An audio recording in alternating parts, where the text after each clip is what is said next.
কড়ি চালান দিয়ে আপনি আপনার হারিয়ে যাওয়া জিনিস অথবা চুরি হয়ে যাওয়া জিনিস খুঁজে পাবেন কিভাবে, আজকে আমি সেই নিয়মটাই আপনাদেরকে শিখিয়ে দিব।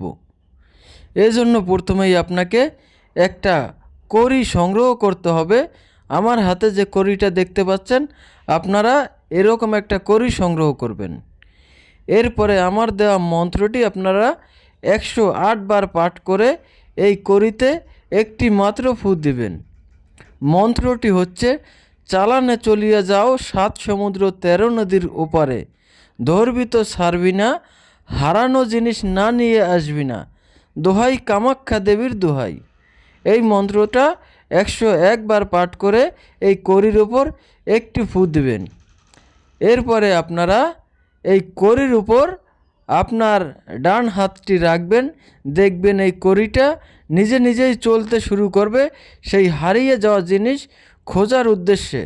তবে একটা কথা জেনে রাখা ভালো যে এই কাজটা যে কেউ করলে হবে না, এটা অবশ্যই যার তুলা রাশি তাকে দিয়ে কাজটা করাতে হবে। মন্ত্রটা পাঠ করে যে কেউ ফু দিতে পারবে, তবে এই কড়ির উপর যে হাত চালানটা দেবে সেটা অবশ্যই তুলা রাশির লোক হতে হবে। এরপর এই কড়িটা ওই হারিয়ে যাওয়া জিনিস যেখানে আসে সেখানে গিয়ে থামবে।